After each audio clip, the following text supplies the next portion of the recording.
I sent a bio, and it's about 2 lines. So I'm not too sure where that bio came from. Off the website. Okay, that was not what I sent. So thank you for inviting me to give you an update on EMS. In the last year, it's been a little chaotic for us, especially with the change in government that happened, as I'm sure you're all very familiar with. And again, just not EMS, but other parts of services that we have to deliver in the province. So,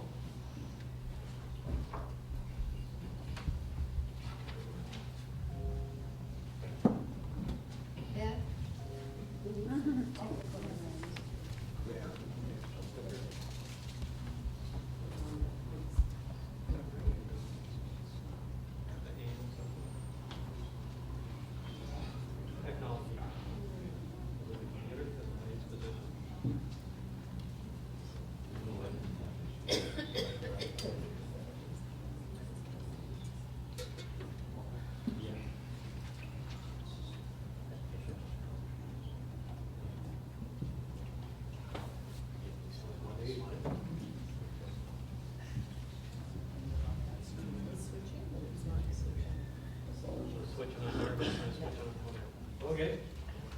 So while they work on technical stuff, I'll just give you we'll go through some of the challenges that EMS is facing. They include our call demand,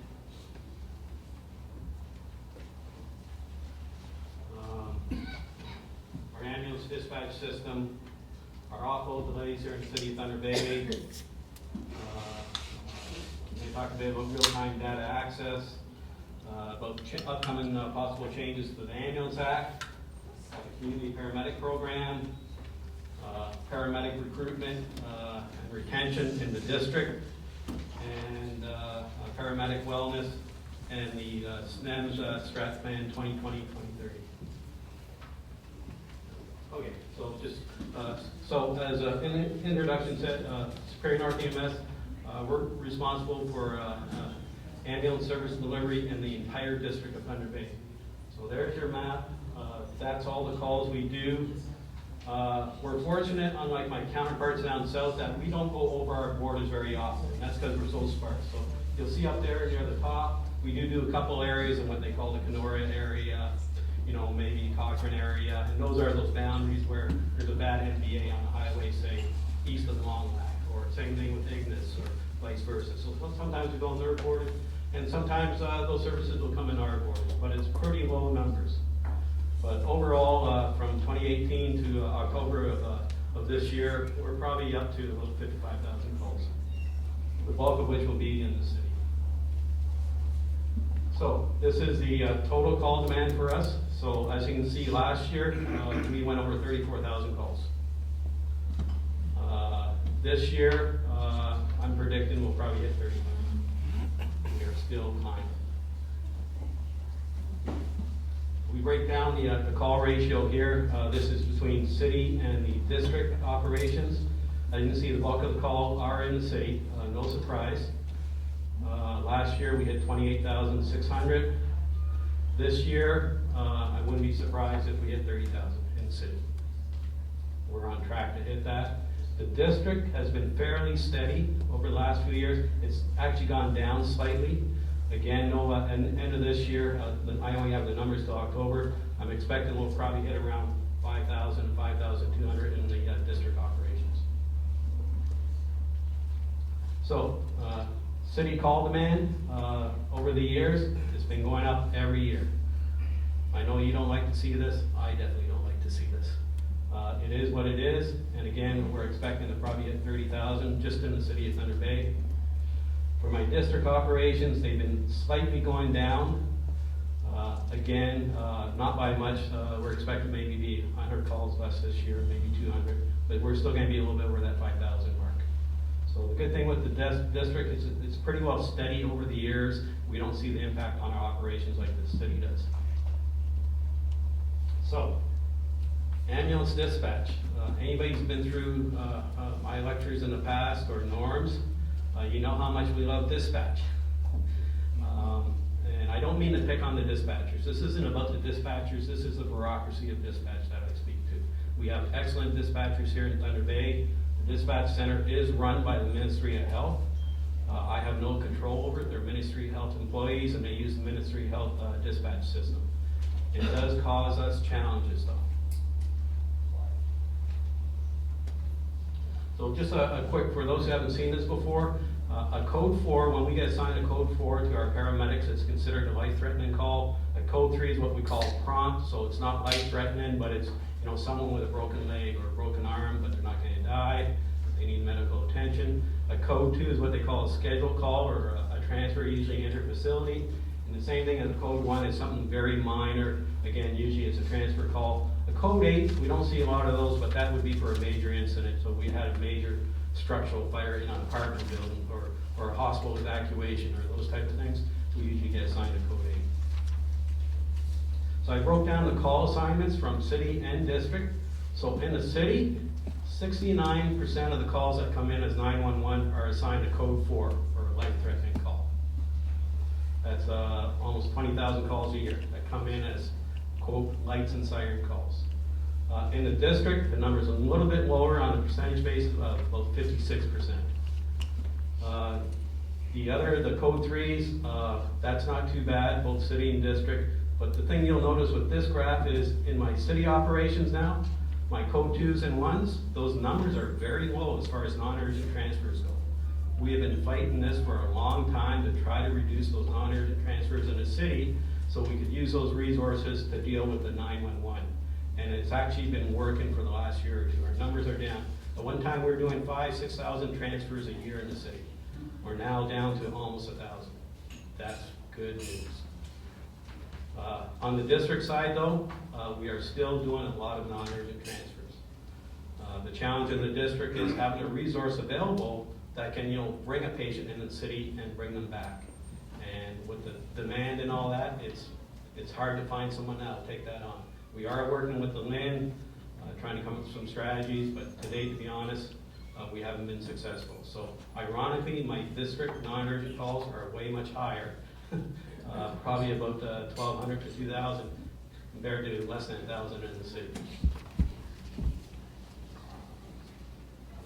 Here's the other important factor you should know, that for code 4 patients, so remember I told you all those code 4s we get, 9% only come back as a true life-threatening emergency. So these are what paramedics bring, and that's both district and city medics. Most patients, only 9% of those calls actually come back as a code 4.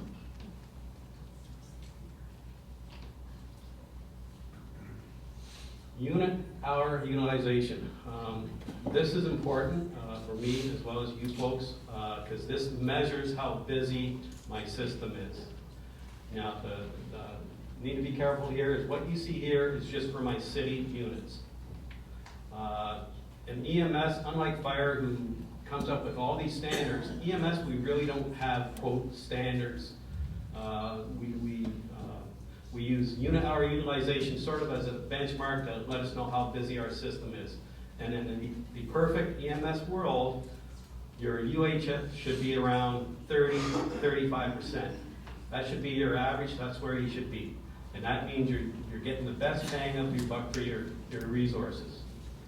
So here in the city of Thunder Bay, this is my UHU.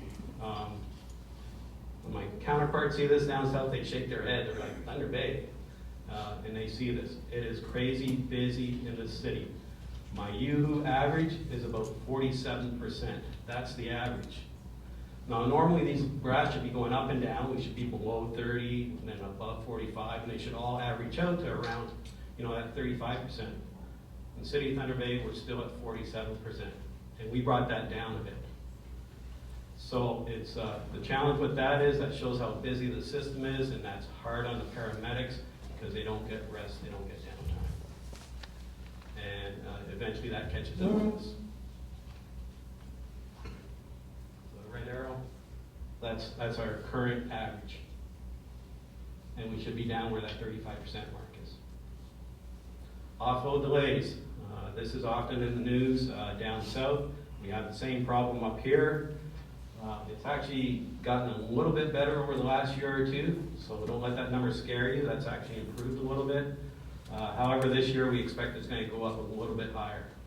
But if we looked at all the time the paramedics spent in emerge, wait to transfer care of a patient, and again, this is for the city only, we lose 144 days in 2018. We're probably going to be up around 150 days for 2019. Again, a problem in the system. And how does that affect us in the system? Again, we go back to, that's all part of this. If I didn't have offload delays, guess what? Those numbers would be coming down. Again, it all ties in together. In the city of Thunder Bay, we measure a thing we call a code black, and these are when I don't have any ambulances available to respond to 911 calls. The graph you see here is based on anything 5 minutes and above. So if I didn't have a unit available for a minute or whatever, I didn't put it in here. So this is based on if I had anything 5 minutes and above where I had absolutely no paramedics available to respond to calls, this is what this is showing. The numbers on the left is in minutes. Okay, so as you can see, in August of 2018, we had some big challenges. And again, in the spring of this year, we had some challenges. There's some red circles there, and that's because we had incomplete data. In other words, I wasn't able to capture the data from the Ambulance Communication Center. So we are still having some challenges, but I don't want you to be alarmed by this. I hate to say, but it's almost our norm to sometimes have units not available. Again, it all ties into our U-Boot. And this would help solve the problem. So I told you about dispatch earlier. There is a new dispatch system that is coming. It actually started with the previous government. It took a long time to get them to switch gears and go to a new dispatch system. The new one is called AMPDS. They are going to be starting it. I believe they started already in Mississauga. It's going to be the pilot site because that's the biggest dispatch province or dispatch center in the province. They're going to use it as the original one to switch everything over and figure out all the bugs before they roll it out province-wide. Province-wide, we have 22 dispatch centers. Only 2 of them use AMPDS, Toronto and Niagara, and they've been on those systems for years. What this system does is it doesn't make everything a code 4. It really filters the calls down, and it really impacts our paramedics and how they can respond. The challenge I have is when a paramedic gets assigned a code 4, they have to go. In accordance with the Ambulance Act, they cannot refuse to do the call. As a chief, I cannot refuse to do the call. The moment that call is given a code 4, they have to go. So if I have someone with back pain for 5 days, and all of a sudden they're a little short of breath, it becomes a code 4. If they're 5 minutes away from base or 2 minutes away from base and it's end of their shift, guess what? They're going. They got no choice. And the frustrating part is we know it's not a true life-threatening emergency. Not one of my paramedics would ever turn down going to a life-threatening call. But with the old dispatch system that we're currently using, everything is a code 4 and we find it frustrating. So this causes us a lot of overtime and all that. This new system has a lot of filters in it, and it will tell you that, no, this is not life-threatening, and it will also reduce tiered response calls. Both for our first response teams we have here, we have several municipalities here, first response teams. Thank you for your volunteers. They do make a difference out there, and we really do appreciate the help they provide. But even they are going on a lot of calls that they probably shouldn't be going on. With AMPDS, with the filter system, in Toronto, the tiered response, when they went to this, reduced the fire demand going on tiered response calls by 80%. To put that in perspective, here in Thunder Bay, that would probably reduce about 5,000 calls for Thunder Bay Fire with this dispatch system. And again, same thing with their first response teams. They're volunteers. We're sending them out on a lot of stuff, and I often question, like, why are we paying out a volunteer? Let's get them to the calls we really need. And so I'll have a good impact, I think, for the people with first response teams and taking some pressure off of your volunteers. As I said, Niagara is using AMPDS, and they started a new program. This article is dated March, but they actually just got it up and running in September. The first few weeks, my counterpart, Kevin Smith, is the chief down there, and they've been using AMPDS for a while, and now they've introduced a nurse in the dispatch center. And so what they're actually doing with some calls is they're telling the person, we're not going. We're going to transfer you over to this nurse. You can speak to her, and she will connect you to the resource you really need. Right now, if someone calls for an ambulance, we have to go. All they have to do is pick up the phone, call 911 and say, I want an ambulance. And in accordance with the Ambulance Act, the dispatcher has to send an ambulance, regardless of what's wrong with the patient. It's a very black and white world, and that's a problem. Here, they're not doing that anymore. They connect with a nurse, but they also follow up with this person 24 hours later to make sure they did get the right resources, those type of things. So I'm really looking forward. The government is committed to going to the AMPDS, and part of that commitment will be going to this system as well. So I think down the road, we'll see our demand increase. Another important one for us is real-time data. So about 3 years ago, Windsor Exec did a pilot project called Real-Time Data Access. Right now, I have no access with my CAC. Their data they get or whatever, I get a dump about once every 2 months of what's going on, and that's about it. For live data, I don't have it. Windsor went to a real-time data access where the paramedics and the ambulances actually, their computers receive the data directly from dispatch. They get all the dispatch information, they get the mapping. The big thing with that, we find in Windsor Exec, they saved about 20 minutes per call on the administration side for paramedics. Right now, they have to manually type in everything from call numbers to times to addresses and all that. It's about 45 fields. They save about 20 minutes just on administration of doing paperwork. So the reduced time on task is 20 minutes. The data entry accuracy is greatly improved.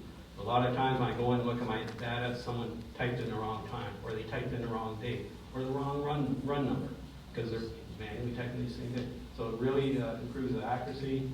It provides mapping for possible routes. That's important, especially when we have newer paramedics might not know the area, especially in the district. We got paramedics from Southern Ontario that are going to Marathon or Manitoba or Lakina for the first time. So this will help with that. And most of all, it also allows my supervisor to know what is going on out there. Right now, I don't know what's going on out there. I can bring up my computer, I can see a map, I can see where all my vehicles are, but I have no idea what they're doing. Same thing with my supervisor, my operational supervisor, my supervisor in Marathon. Unless he's hearing something on the radio, he doesn't know what his crews are up to. So this will help change that. And again, this is where it pays off. UHU. So we get real-time data access. We get AMPDS. Guess what? All that comes down. And that's without having to add any resources. And that's why for years, the Ontario Paramedic Chiefs Association has been pushing the government to get to this model. I don't want to be adding more cars. I hate to say this, but not that I want my medics to hear this, so we keep this out of the room, but if I'm the first chief to actually have to reduce paramedics, so be it. But that's going to be a few years down the road yet. We got to get down to that 35% in the city. So if all those things align, we can get there. So I'm hoping real-time data access. I have good news. Yes. So I've been sending letters to the Director of Emergency Health Services branch every year, twice a year actually, for the last 3 years saying, give me real-time data access here. I got a response on the 9th of October saying they are going to go ahead with real-time data for all the services in the province starting in 2020, for those services that are ready. I am ready. I had prepared this in my budget a little while ago, and this works well for us because I'm actually slated in my 2020 capital budget to cycle out my computers for the paramedics. So this will align nicely. So there's at least one step to help address that by UHU. So I'm really looking forward to next year to getting this up and running. I just hope the ministry doesn't backpedal.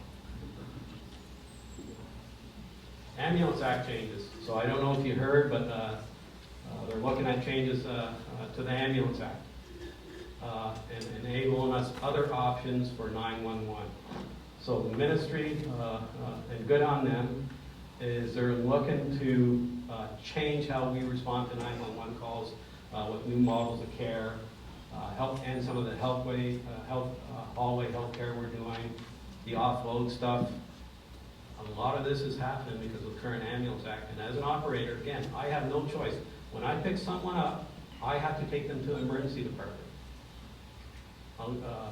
4 years ago, if I picked a patient up that needed to go to hospice, so the family called 911 and said, you would like them to go to hospice, I was obligated under the Act to take that patient to emerge at Thunder Bay Regional. A hospice patient. Because the Act did not give me the ability to circumvent an emergency department. Because the call came in as a 911. So there were problems in the system. I can say we have fixed the hospice thing, and I did get a local agreement, and the ministry, good on them, is sort of looking the other way, and we are, because I want to do the right thing. I want to take this person to hospice in the final days, not put them in the hallway at Thunder Bay Regional. What are we doing? So good on the ministry, and we got an agreement in place with the docs and St. Joseph's and all that, that we can now take these patients directly to hospice. But that took me over 3 years to get that agreement because of bureaucracy. So with this new model of care, what we're actually looking for is, going other places than the emergency department. Treating the patient on scene and referring them to another healthcare provider.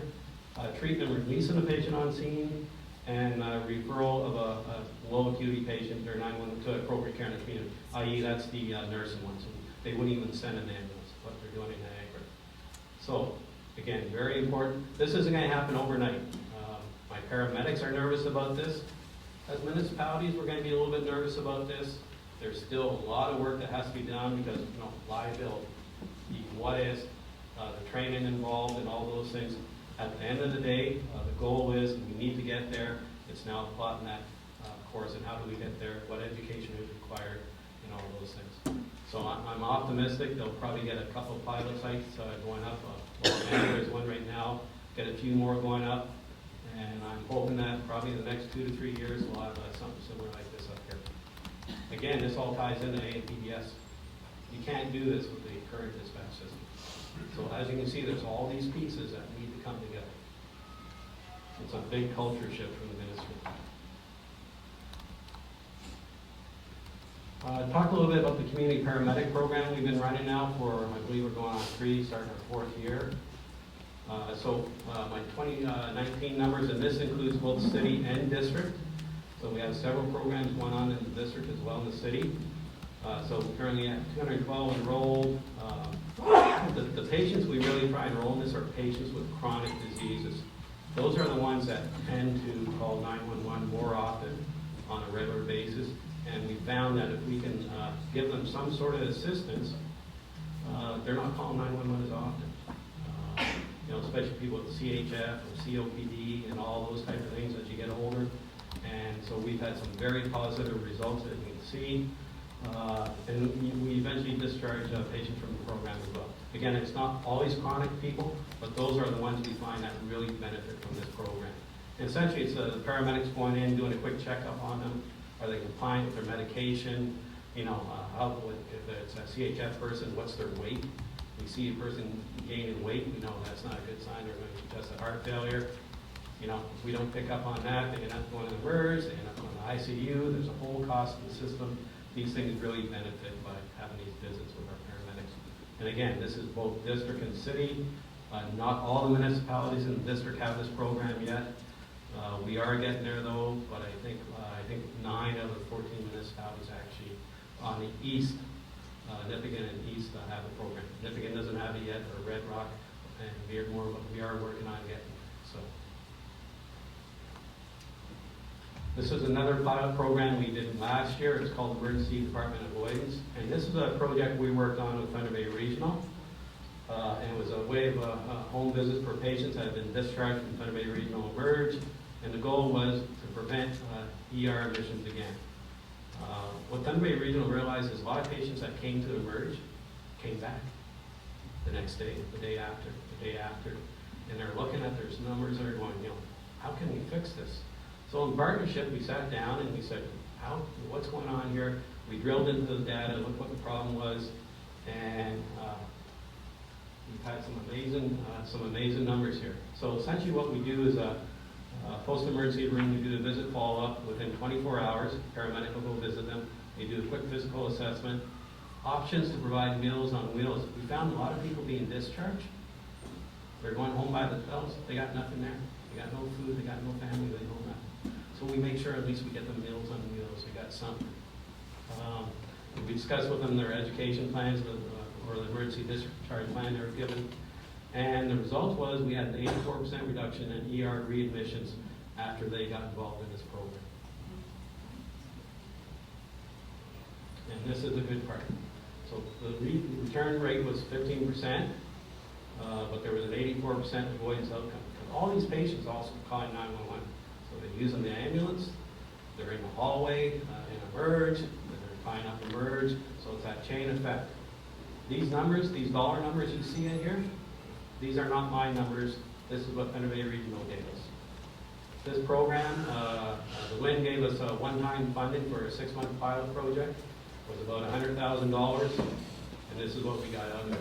The estimated savings from that $100,000 is $300,000 to $544,000 on the other end for Thunder Bay Region. These are the type of things we really need to do to help, reduce, again, my usual time, people calling 911, people plugging up emerge. Very important program. The program did end in March of 2019. But having said that, all of a sudden we got a call late September saying, guess what? We're going to fund you again for another 6 months. So I get like a week's notice, and I got to assemble a team and get this program back together. And we got it up and running October 3rd. And so far, just since October 3rd, here's our rough estimates on the savings. So I'm really excited. This is something the province is really eyeing at for other services in the province to take on as well. Very good value for here. I hope we can get stable funding for it. I think this will have a huge impact. Paramedic wellness. This has been a real challenge for us. With PTSD, as you know, the legislation that came out in 2016, we have seen our claims go up substantially. So with PTSD, we have 41 lost time claims and 8 reoccurring. So that was someone that went off on PTSD, came back, and then they had to go off again. So we've had a total of 49 claims, and you can see they start climbing. 2016, we had 6. 17, we had 10. 18, we had 16. As of today, or last week, we've had 17 this year. Of the 49, 2 were denied, and of that 49, 11 still have not returned work. And the number at the bottom is what our costs have been so far. $981,000. That does not include WSIB. So we pay an administration fee, I think it's 30% or something like that. So our costs are quite substantial. The other thing I think you should know too is we actually have more claims from district medics. I believe it's about a 70-40 break as far as PTSD claims. We're actually seeing more from district medics than we are seeing. That could be part of it too, which I'll talk about. Yeah. So what we did to try to address some of the challenges we're having, I was from old school, and I'm from the old suck it up and do your job days. I'm sure there's a few of us here in this room. But I'll be honest, we had to do the culture shift. Our culture changed. Look at our technology, everything's done on phone now.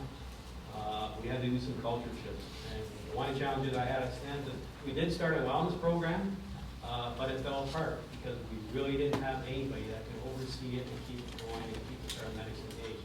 I just didn't have the staff to do it. So what I did in my 2018 budget is my executive assistant retired, so I eliminated that position and I turned it into a wellness position. So I thought that was very important. We needed that. And so that person got going, Jonathan Woodback. He's actually a district medic, worked out at Union Station, very well respected among everybody. He revamped the whole peer support team, got created, got wellness training for our paramedics, and we also got a wellness app created for SNEMs. First one's to do this, and this app has taken off like crazy. We now have Toronto on it, Windsor, United States is doing it, the United Kingdom wants to get the app now. We're actually a leader in this area as far as what this app has done. And again, that's the generation and the culture. I think most of us here, we wouldn't think of doing wellness or peer support off our phone, but it's amazing how well it's working. So I have a video here, so I hope it'll play okay.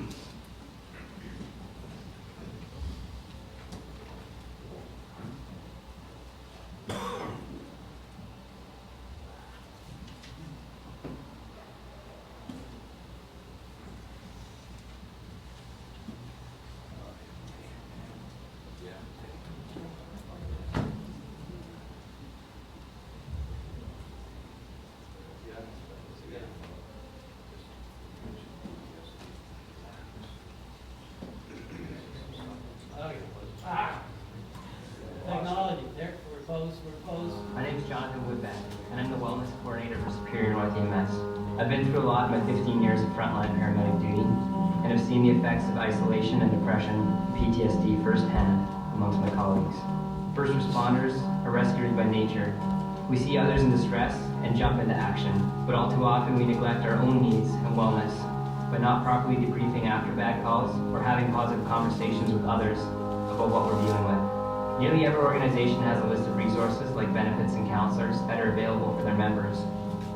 We have found that they are underused and that there's a stigma or barrier to people accessing them when they need to on their own. At Superior North EMS, we were looking for a better way to respond to the needs of our members' mental health, and we found that our peer support program was a key factor in bridging the gap between medics and professional resources. Previous peer support approaches have been hit or miss, and we couldn't really be sure of their effectiveness or uptake among members. The problem with peer support is making sure everyone is taken care of, whether they actively seek those connections or not. We needed a system where all of our staff could not only request contacting a peer support team, but that we could set how often every medic is regularly checked in on by a peer supporter, whether they requested contact or recommended for contact or not. At Superior North EMS, we commit to connect, because when the mental health of our colleagues is made a priority, we're better equipped to do the job that we all signed up for in the first place, to serve and support our community.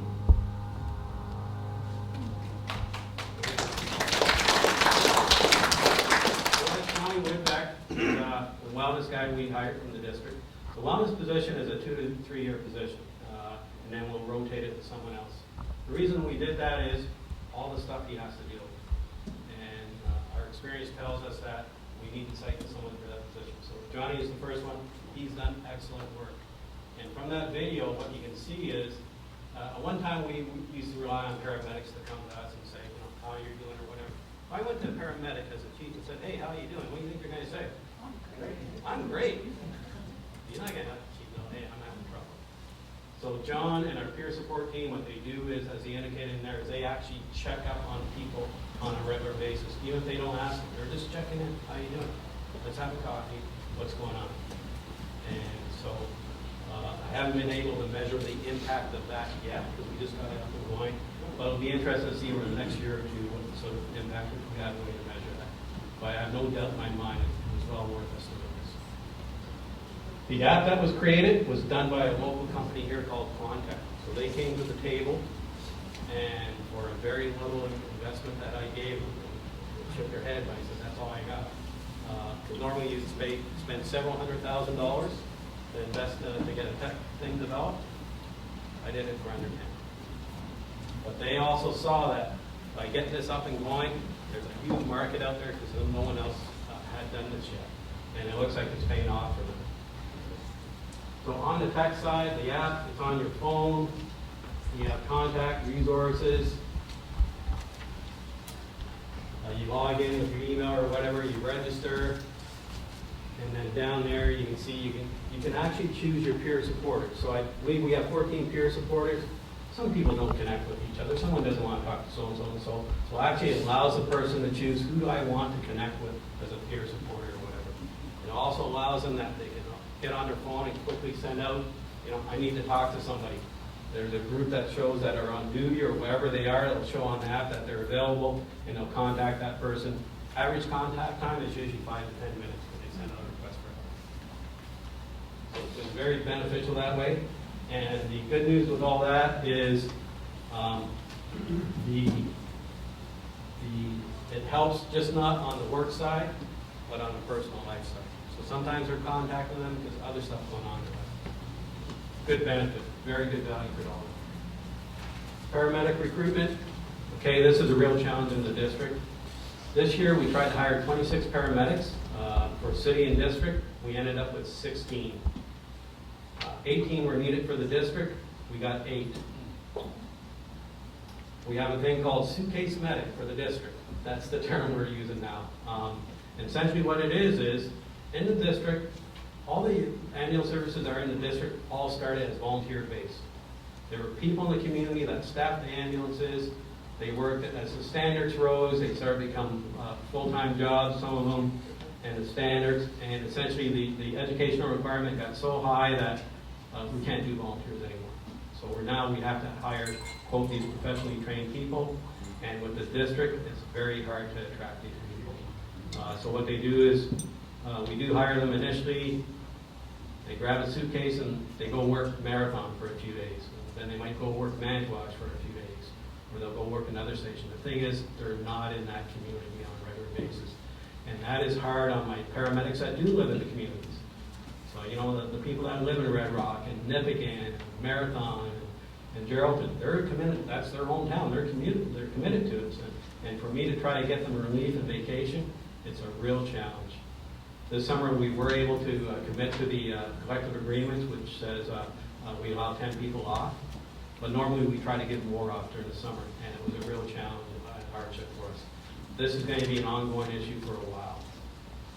The other thing is the paramedic program in 2021 is going to start becoming a 3-year program.